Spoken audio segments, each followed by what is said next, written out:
3. I'm making bed.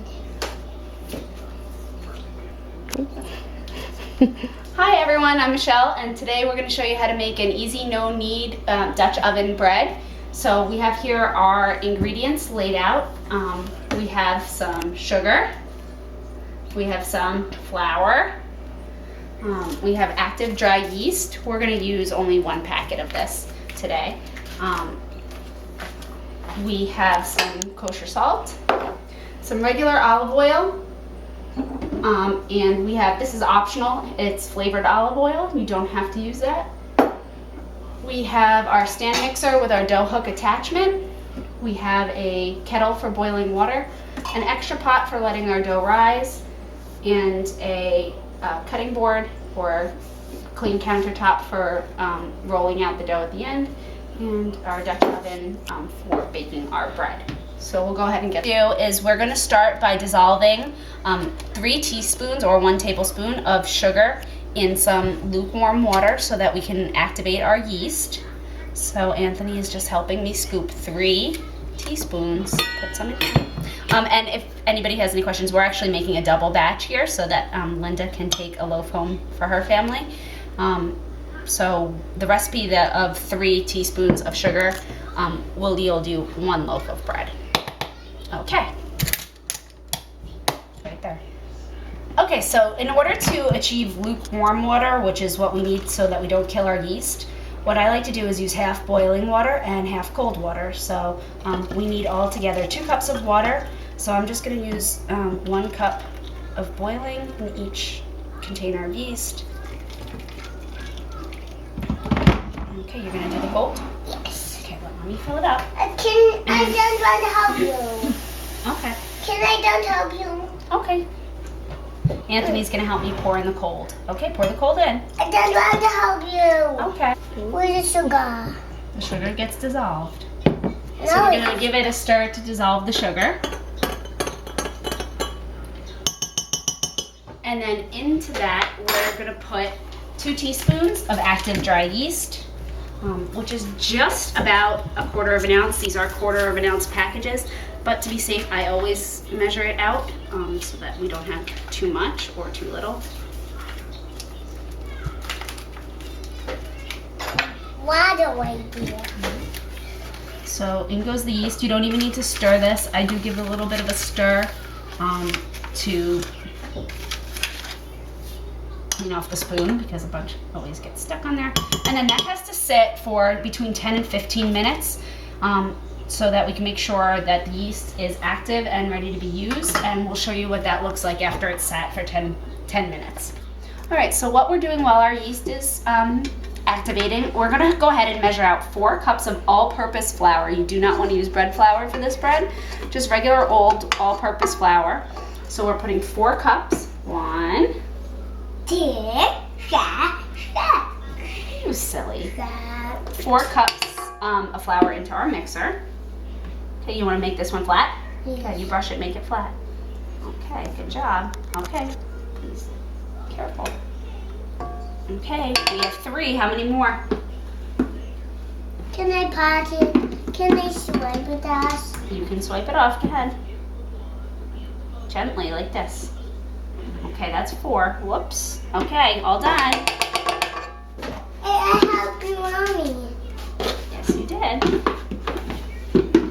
And in with our flour, we're also going to put 2 teaspoons of kosher salt. 1 and Can I 2? 2. Okay, and we're just going to mix that up, and when our yeast is ready, we'll move on to the next step. Yeasts are coming up good. Okay, so as you can see, 10 minutes have gone by, and our yeast has gone from just flat water to fluffy, bubbly yeast. This is how we know it is good yeast. Is it pod, Mama? I'm gonna pour it in, yeah. If your yeast doesn't look like this after 10 minutes, you can let it sit for another 5 minutes. If it still hasn't bubbled up by that time, your water was probably a little too hot, and it probably killed the yeast, or you had a bad packet of yeast. All you have to do is just try again. Depending on the day, how cold your cold water was, you can try using 1/4 cup of hot and 3/4 cups of cold instead of half and half. So what we're gonna do is go ahead and pour this in to our flour and salt mixture. And it can all go in at once. Okay, and we're gonna turn the mixer on low, and we're only mixing this until it's all incorporated and starts to look like a little ball. We're not actually kneading this dough. We're just gonna mix it up until it turns into a ball.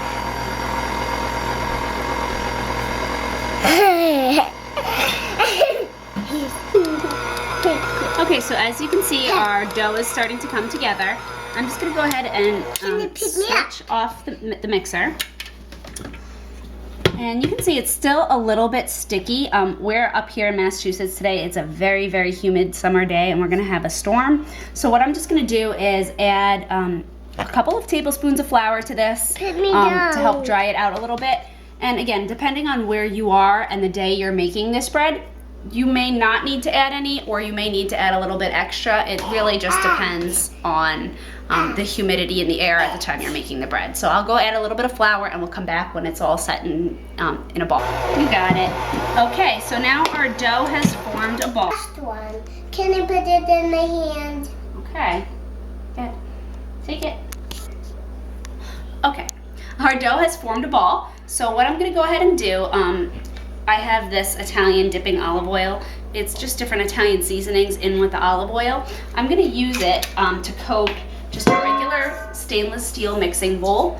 And we're just gonna use this bowl for our bread to rest. And I do also want a little bit of oil on my hands so that the dough doesn't stick to me. So I'm just gonna go ahead and use my clean hands to spread the oil around the bowl. We don't really want excess oil in the bowl. So if there's still a lot, we're going to dump that out.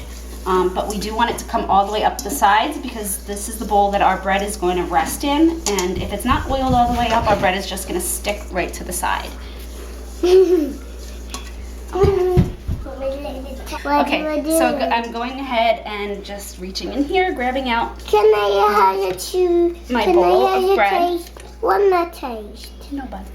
Okay, and I'm just going to use my hands to sort of pat it into a ball, and then just drop it into the bowl, give it a good turn so that the whole piece of bread is covered with olive oil. And then we're gonna cover it and let it rise, and I'm gonna show you a trick I have to making sure that your bread rises properly. Go. So I've sent my sous chef away because I'm gonna use the oven. I use a trick to make sure that my dough rises properly, and the suggestion is to always allow your dough to rise in a warm, dry place. Well, up here in Mass, we tend to have droughts, we tend to have breezes. It's very rarely warm and dry at the same time anywhere. So what I like to do is I preheat my oven to 350 degrees. And I literally only allow it to preheat for 1 minute. And then I'm gonna turn the oven off, place my bread covered with saran wrap inside the off oven, and just being on preheating for 1 minute makes it warm enough and dry enough in there that it's really gonna help the bread come to a full rise. Once our minute is over, I'm gonna turn the oven off, put it inside, and let it rise for 1 hour. Okay, our oven has preheated for exactly 1 minute. We're gonna just open it up. It's not even particularly warm to feel it. And I'm just gonna slide that in on the middle shelf, close it, and walk away from it from an hour. And I'll see you when we come back. Okay, so our dough has risen in the oven for an hour. Let's go ahead and pull it out and see how it did.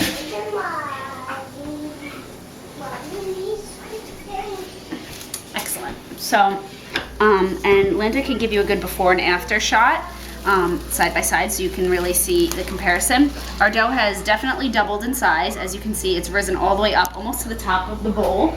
That looks like it was a great rise. So what we're gonna do now is uncover it. And the first thing you wanna do is punch down the dough.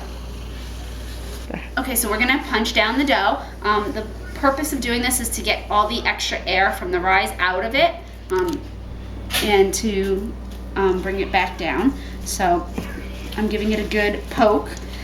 Some people use forks to do this. I just prefer clean hands. I feel like I can feel better myself whether all the air is out of it. I'm giving it a little bit of a stir, and I'm going to turn it out onto a lightly floured cutting board. And again, we're not really kneading this, we're just sort of shaping it, making sure all of the air is pushed out of it. Our dough, again, this is the one that we oiled with the flavored olive oil. And what I'm going to do now, it's nice, it's supple. I don't want to add, I want to try to avoid adding any extra flour if I can. And what I'm going to do is sort of try to shape it here into a ball. We're going to place it, tuck it under, place it in the center of our cutting board, and get a nice clean tea towel, place it over, and we're going to let it rise. Okay, so our dough is covered. It's going to rise again. This time it's only going to be about a half an hour, but while this is rising, we do need to get our Dutch oven prepared to accept the dough. We cook the dough inside this Dutch oven with the lid in the oven. So what we're going to do is get our olive oil. This time, even if you're making a seasoned bread, you're just going to use regular olive oil. Seasoned olive oil will burn. So you're just going to coat the bottom and coat it with the olive oil, and I just use a basting brush and I just spread the olive oil up around all the sides of the Dutch oven. Let me see the bottom. Make sure that all the sides are covered. Okay.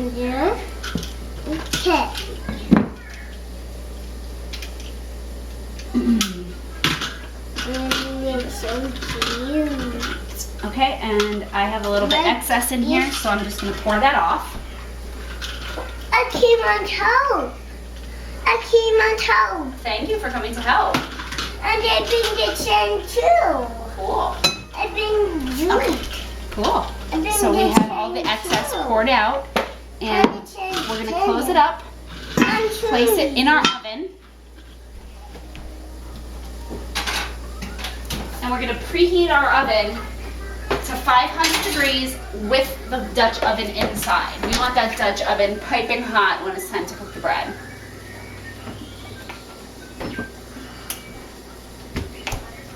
And that will actually take, at least in my oven, just about a half an hour. So by the time the bread has done its second rise, which is half an hour long, our oven with our pot will be preheated and ready to go. Yeah, Mommy. Thank you, Anthony.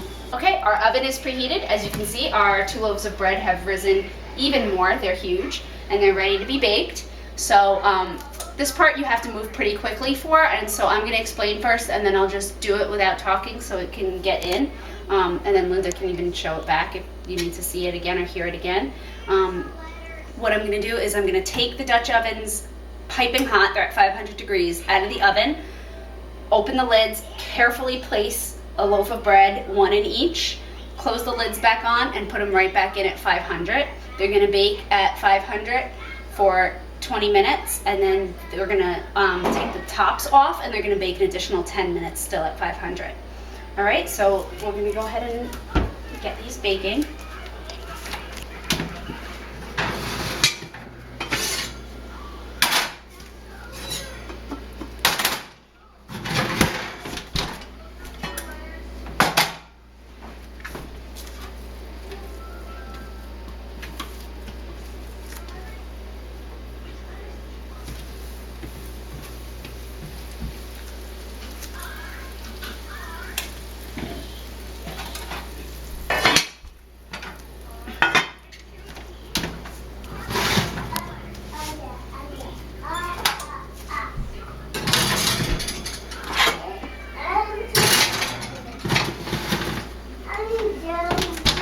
Those are going in for 20 minutes. Okay, so our 20 minutes are up. I am going to go ahead and reach in. It's very hot. And just carefully grab off the lids. Okay. So this last 10 minutes is going to be where our crust really develops. You can see that the bread is risen to the top of the Dutch ovens, and we're just going to pop it back in there, still at 500, this time only for 10 minutes. Okay, we'll be back in a few minutes. Okay, the final 10 minutes is up, so let's go ahead and pull our bread out. As you can see, it has a wonderful looking crust on the top. They've both risen very nicely, nice and fluffy. So what we want to do is get these out of the Dutch ovens as quickly as we can so that they don't continue to cook or burn. The crust is going to develop further while it cools. So what I like to do is pull out some wire baking wire. And the best method that I've found for getting this out is to take 2 spatulas, or even actually a spatula and a big like scoop spider, and I sort of make a tongs with it if I can, and just flip it up and you sort of get it. It is actually a very heavy loaf, so just be careful when you take it out. And it, of course, was in a 500-degree oven, so it's extremely hot. This one rose a little high in the pan, so I'm actually just gonna, there's so much oil here, you can sort of just dump it. Just be careful not to spill any of the oil on yourself. Okay, and there's our 2 loaves.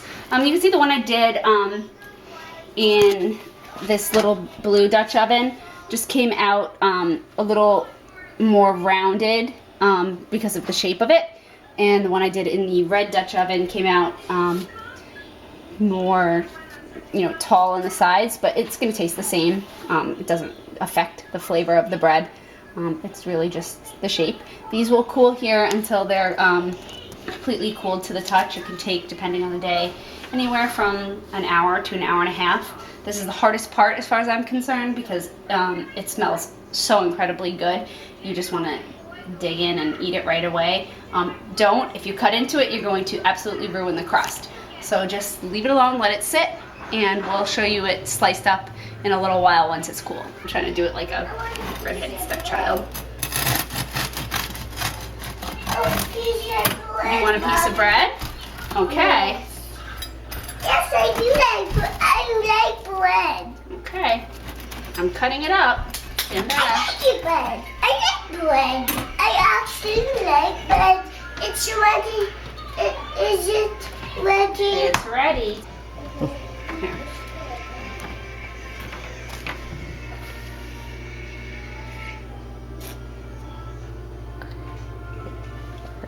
Go ahead, finish up. Alright, so we just let our bread cool, and we went ahead and sliced each one, the one with the ciabatta seasonings and the regular. And here's what they look like inside. You can see they're full of air pockets, nice and fluffy. And the inside is tender, but the outside has a nice hard crust. This bread is delicious, dipped in olive oil. It makes great French toast if you let it go stale a day. And it also is great on a sandwich. So I do suggest that when you go to store this, you do wrap it tightly in a Ziploc bag. That'll keep it fresh for a little bit longer. It will not last very long anyway because it's so delicious. And I hope you enjoy making this at home. It's a real quick, easy, delicious bread that anybody can do.